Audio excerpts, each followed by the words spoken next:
दोस्तों, हर रोज़ की तरह आज मैं फिर एक नई कहानी लेकर आया हूँ और यह कहानी है पाकिस्तान और भारत दोनों के बीच की कहानी है।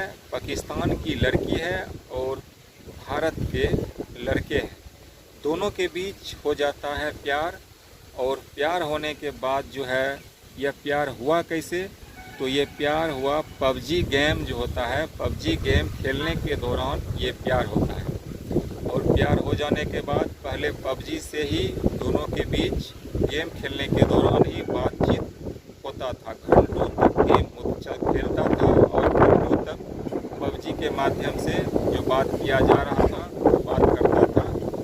और धीरे धीरे दोनों के बीच नज़दीकियाँ बढ़ी, तो पबजी के माध्यम से ही नंबर का आदान प्रदान किया गया।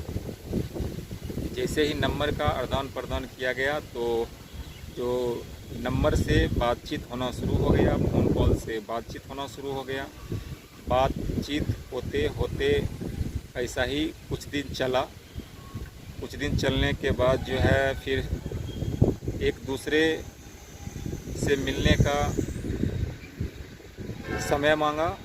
दोनों ने मिलने का समय तय किया और विदेश पाकिस्तान की बात थी और इंडिया की बात थी, तो लड़की को वीज़ा जो है भारत का नहीं मिल रहा था और भारत का वीज़ा नहीं मिल रहा था, तो लड़की आती कैसे।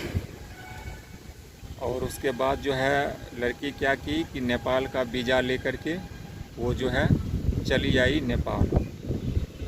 नेपाल आने के बाद जो लड़की है नेपाल एक होटल में रुकती है और वहीं जो है जो भारत के रहने वाले सचिन नाम के युवक थे वो पहुंच जाते हैं नेपाल। नेपाल में वहीं होटल पहुंचता है। दोनों फिर होटल में रहते हैं, 4 से 5 दिन वहाँ बिताते हैं। दोनों के बीच शारीरिक संबंध भी किया जाता है और शादी का जो है सभी बातचीत कैसे क्या होगा, कैसे इंडिया जाएंगे, सभी चीज़ प्लानिंग वहीं सेट किया जाता है। लेकिन जो लड़की थी जिसकी नाम सीमा हैदर है, सीमा हैदर बोली कि यहाँ पहले मंदिर में जो शादियाँ हैं वो कर लिया जाए। तो जो हिंदू रीति रिवाज के अनुसार है वो शादी भी वहाँ किया गया और उसके बाद जो है वहाँ से फिर जो सीमा हैदर थी वो फिर पाकिस्तान लौट के चली जाती। पाकिस्तान लौट के जाने के बाद जो सचिन नाम के लड़के थे वो भी भारत चले आते हैं नेपाल से। दोनों के बीच बात रोज़ाना की तरह होती रहती है और बात होते होते फिर एक दिन प्लान किया जाता है, क्योंकि सीमा हैदर को पहले से ही 4 बच्चे थे और वो 4 बच्चे थे, तो थोड़ा बात यहाँ पे थोड़ा बन नहीं रहा था, इसलिए थोड़ा टाइम लग रहा था। जब दोनों में बात बन गई तो सीमा हैदर जो है वहाँ से बच्चे को लेकर के आने का फैसला किया। और जब भारत का वीज़ा नहीं मिला तो नेपाल के रास्ते भारत आ गई सीमा हैदर, क्योंकि पहले नेपाल आती है और नेपाल आने के बाद जो भारत के सचिन थे इन्हें बुलाया जाता है और दोनों साथ वहाँ से यूपी पहुँच जाता है, जो कि भारत के सबसे बड़ा शहर उत्तर प्रदेश है। और उत्तर प्रदेश के रहने वाले थे सचिन, वहाँ पहुँच जाता है। पहुँचने के बाद लगभग 2 से 3 महीना भारत में रहने के बाद कोर्ट मैरिज के लिए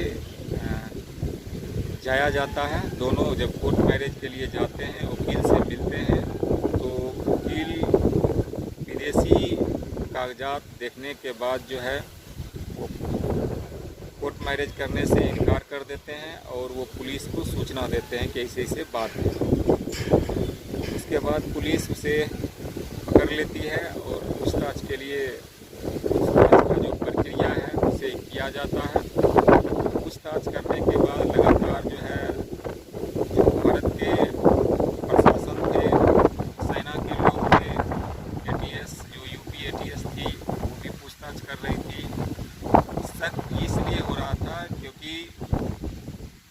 पाकिस्तान के लोग अगर चोरी छुपके भारत में घुस आते हैं तो डर इस बात की रहती है कि हो सकता है ये जो है आतंकवादी तो नहीं, या आतंकवादी का सपोर्टर तो नहीं, आतंकवादी के एजेंट के रूप में तो काम करने इंडिया नहीं आए। क्योंकि अक्सर होता था कि जो पाकिस्तानी लड़की जो होती है वो इंडिया के जो आर्मी है या आम लोग हैं, कहा जाता है कि उसे फंसा लिया जाता है और फंसा करके उससे इस्तेमाल किया जाता है। उसके माध्यम से जो इंडियन आर्मी है या आम लोग हैं, बहुत सारे इंडिया की जो सूचना है वो इकट्ठा करते हैं कि आखिर इंडिया में कहाँ क्या है, कैसे कहाँ जाना है। उनके माध्यम से सुविधा उसको प्राप्त होती है, इसीलिए वो उससे दोस्ती इंडिया वालों से कर लेते हैं। लेकिन जांच अभी चल ही रही है, अभी क्लीन चिट नहीं मिला है, जांच चल रहा है। यही बीच एक बड़ी खुशखबरी सीमा हैदर ने दी है। सीमा हैदर बताई है कि वो बहुत जल्द सचिन के बच्चे को जन्म देगी और ये मेरा 5वां बच्चा होगा, क्योंकि 4 पहले से हैं और ये सचिन का होगा। और जब इसे जन्म हम दे देंगे तो 5 बच्चे हो जाएंगे। और इसी बीच जो है घर परिवार में खुशी का माहौल है। और जो सीमा हैदर जो पहले मुस्लिम थी, अब जो है हिंदू बन चुकी है। पूजा पाठ जो भी हिंदू संस्कृति में होते हैं वो सभी चीज़ करते हैं सीमा हैदर। और सचिन के साथ सोशल मीडिया पे एक्टिव रहते हैं और यूट्यूब, फेसबुक, इंस्टाग्राम सभी पे वीडियो बनाते हैं और डालते हैं और वीडियो से पैसा कमाते हैं और अच्छे खासे